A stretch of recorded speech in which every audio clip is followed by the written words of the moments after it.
இந்த உலகத்தில் இருக்கிறவங்க பெண் கொள்கிறார்கள், பெண் எடுக்கிறார்கள், உலக காரியங்களை செய்கிறாங்க, எல்லாத்தையும் செய்து கொண்டு நாங்களும் தான் அப்படித்தான் நாங்கள் உலகத்தில் இருக்கிறோம் இல்லையா?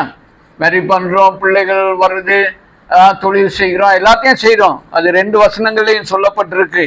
ஆனால் இங்கே இருந்து மறுமைக்குள்ள நாங்கள் போயிட்டோம் என்று சொன்னால், இந்த இடத்திலிருந்து நாங்கள் கடந்து ஆண்டவரிடத்துல போயிட்டோம் என்று சொன்னால் 36 சொல்லுது, இனிமே மறிக்க மாட்டாங்க, இனிமே அவங்களுக்கு சாவு இல்லை, அவங்க உயிர்த்தெழுதலின் பிள்ளைகள் ஆனபடினாலே தேவ தூதருக்கு ஒப்பானவர்களாக தேவனுடைய பிள்ளைகளாக இருப்பார்கள்.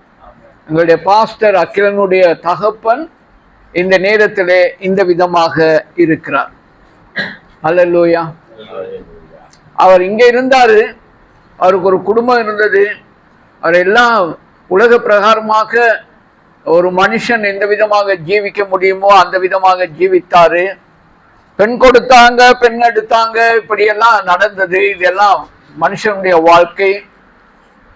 ஆனா இன்றைக்கு அவர் மறுமையையும் மரித்தோரிலிருந்து எழுந்திருக்கிறதையும் அடைய பாத்திரராக ஆண்டவருடைய கரத்திலே அந்த ஆத்துமா போயிருக்கு. அவங்க இனி மறிக்க மாட்டாங்க, அவங்க உயிர்த்தெழுதலின் பிள்ளைகளானபடினாலே தேவ தூதருக்கு ஒப்பாக ஆண்டவருடைய சமூகத்தில் இருக்கிறாங்க. அல்லேலூயா. அதுல நாங்க ஆறுதல் அடைவோம். என்னுடைய அப்பா ஆண்டவரோடு தேவ தூதராக அந்த இடத்துல இருக்கார். லூக்கா எழுதின சுவிசேஷம் 20:36 அந்த விதமாக சொல்லுகிறது. அல்லேலூயா. யாராவது ஒருவர் இந்த நேரத்துல எழும்பி நின்று மார்க் எழுதின சுவிசேஷம் 8வது அதிகாரம் முதல் 9 வசனங்களை வாசிக்கிறீங்களா? மார்க் எழுதின சுவிசேஷம் 8வது அதிகாரம் முதல் 9 வசனங்களை வாசிங்க. நன்றாக நாங்க அதுக்கு செவி மடிப்போம். 1 to 9.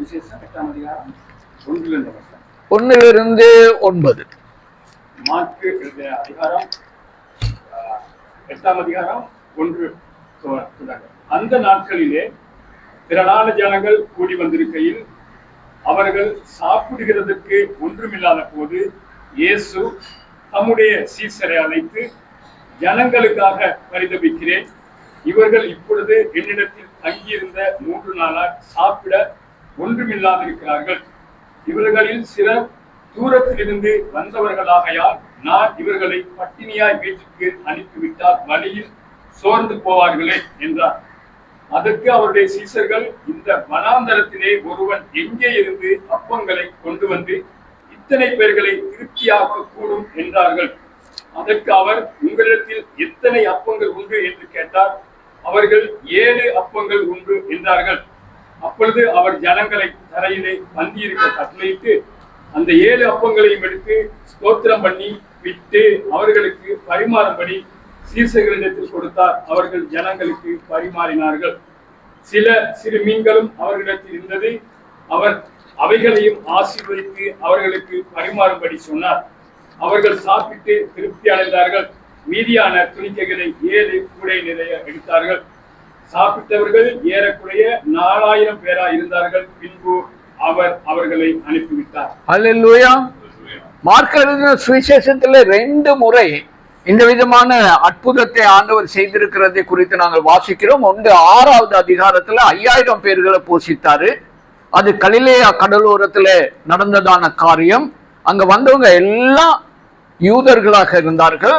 அதுக்கு பிறகு இங்கே அவர் வர்றாரு, தெக்கபோலியா அந்த பகுதிக்கு வருகிறாரு. அங்க எல்லாம் புறஜாதிகள் கூடி இருக்கிறாங்க. அந்த புறஜாதிகள் மத்தியில 2வது அற்புதத்தை செய்தாரு. 7 அப்பங்கள் தான் அந்த இடத்துல இருந்துச்சு. அந்த 7 அப்பங்களையும் எடுத்து 4000 பேர்களுக்கு அவர் போஷித்து ஆண்டவர் ஒரு பெரிய அற்புதத்தை செய்தார். இது நாங்க சண்டே ஸ்கூல்ல இருந்து சின்ன காலத்துல இருந்து நன்றாக வாசித்து நன்றாக பழக்கப்பட்டதான ஒரு பகுதியாக இருக்கிறது. இயேசுவினுடைய அற்புதங்கள் அந்த கேட்டகரியில நாங்க வாசிக்கும் பொழுது இதுவும் ஒரு ஆண்டவருடைய அற்புதமாக வேதம் சொல்லுகிறது. ஆனா அந்த பகுதியிலிருந்து இன்றைக்கு தேவன் எங்களுக்கு ஒரு 3 காரியத்தை அவர் எங்களோடு பகிர்ந்து கொள்கிறதுக்கு விரும்புகிறார். அந்த 3 காரியத்தையும் உங்களுக்கு முன்பதாக வைக்கிறதுக்கு விரும்புகிறேன். திரும்ப நாங்க இந்த சம்பவத்தை திரும்ப ஒவ்வொன்றாக நான் சொல்ல விரும்பல.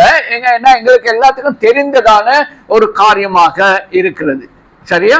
இங்கே முதலாவது உண்மையில் முதலாவது இயேசு எங்களை காண்கிற தெய்வம். இயேசு எங்களை காண்கிற தேவன் ஆனபடினால நீ அவரை கண்டுபிடிக்க வேண்டும். இதுதான் எங்களுடைய தலையங்கமாக இருக்கிறது. இன்றைக்கு தேவ ஆவியானவர் எங்களோடு பேசும் பொழுது இதைத்தான் பேசுறார். நான் உன்னை காண்கிற தெய்வமாக இருக்கிறேன், ஆனபடினால நீ என்னை கண்டுபிடிக்கிறோம். அதுதான் நானும் என்னுடைய வைஃபும் என்னுடைய மருமகன் பேரப்பிள்ளைகள் சேர்ந்து மீட் ஜீசஸ் என்கிறதான ஊழியத்தை செய்து கொண்டு வருகிறோம். ஒவ்வொரு 2வது சனிக்கிழமைகளிலும் இந்த இடத்திலே நாங்கள் மீட் ஜீசஸ் கூட்டத்தை மாலை நேரத்திலே நடத்தி கொண்டு வருகிறோம். அவுட் ஸ்டேஷன்ஸ்ல நாங்கள் போயிட்டு செய்யறது. ஆனால் கொழும்புல ஒரு கூட்டம் வேண்டும் என்கிறதாக அநேகர் கேட்டபடினாலே ஒவ்வொரு 2வது ஞாயிற்றுக்கிழமைகளிலும் ஒவ்வொரு 2வது சனிக்கிழமைகள் மாலை 4:30 மணிக்கு எங்களுக்கு கிருபையாக இறங்கி எங்களுடைய பாஸ்டர் அவர்கள் இந்த இடத்தை அவங்க திறந்து கொடுத்தாங்க. நீங்க இங்க இருந்து வந்து செய்யுங்க அப்படின்னு. ஆனபடினால உங்களாலையும் முடிந்தவர்கள் வந்து தேவனுடைய வசனத்தை கேளுங்க. ஏன்னா இயேசுவை நாங்கள் சந்திக்க வேண்டும். அவர் சொல்றாரு, நான் உன்னை சந்தித்த தேவன், நான் உன்னை காண்கிற தேவன், நான் உன்னை அறிந்திருக்கிற தேவன், நான் உன்னை உருவாக்கின தேவன், நீ என்னுடைய கண்மணி போல, நீ என்னுடைய என்னுடைய கண்களுக்கு முன்பதாக இருக்கிறாய், உன்னுடைய பேரை நான் அறிந்து வைத்திருக்கிறேன், உன்னுடைய கரங்களிலே நான் உன்னை எழுதியிருக்கிறேன். இப்படி எல்லாம் நிறைய எங்களை பத்தி ஆண்டவர் சொல்றார். ஆனா நான் அவரை சந்தித்து விட்டேனா, நான் அவரை கண்டு கொண்டேனா? இதுதான் இன்றைக்கு ஆண்டவர் எங்களோடு இந்த சம்பவத்தை வைத்து அதன் மூலமாக தேவன் பேசுகிறார். இயேசு எம்மை காண்கிற தேவன், ஆனபடினால நீ அவரை காண வேண்டும். அல்லேலூயா. எப்படியெல்லாம் காண்கிறார் என்கிறதை குறித்து 3 காரியங்கள். உண்மையில் மனதுருகும் இயேசுவை நீ காண வேண்டும். 2வது உன்னை காண்பவரை நீ காண வேண்டும். 3வது உன்னுடைய எதிர்காலத்தை அறிந்திருக்கிறவரை நீ கண்டு கொள்ள வேண்டும். இந்த 3 காரியங்களையும் உலகத்திலே நாங்கள் கண்டுபிடிக்கிறதுக்கு முடியாது. இந்த 3 காரியங்களையும் உலகத்திலே நான் எதையாவது நான் தேடி இந்த காரியத்தை நான் உலகத்திலே பார்ப்பேன் என்பதாக சொன்னால் அது ஒரு நாளும் முடியாது. நீங்க எத்தனை பேர்கள்கிட்ட போனாலும், எவ்வளவு படிப்பு படித்தாலும், எவ்வளவு காசு உழைத்தாலும், எவ்வளவு பெரிய இடத்துல நீங்கள் இருந்தாலும் ஆண்டவர் யாரும் எங்க மேலும் மனதுருகிறது இல்லை, தெரியுமா? சும்மா கண்ட உடனே பேசுவாங்க.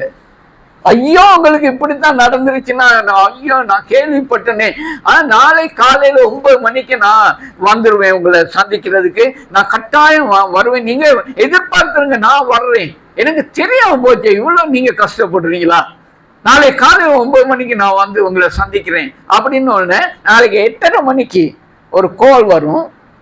எனக்கு அவசரமான ஒரு வேலை இருந்தபடினால எனக்கு அவுட் ஸ்டேஷன்ல கூப்பிட்டுட்டாங்க, நான் போக வேண்டி இருந்துச்சு, நான் வந்த உடனே வந்து பார்க்கிறேன். இப்படியாக ஏமாத்துகிறதான ஒரு உலகத்திலே நாங்கள் இருக்கிறோம்.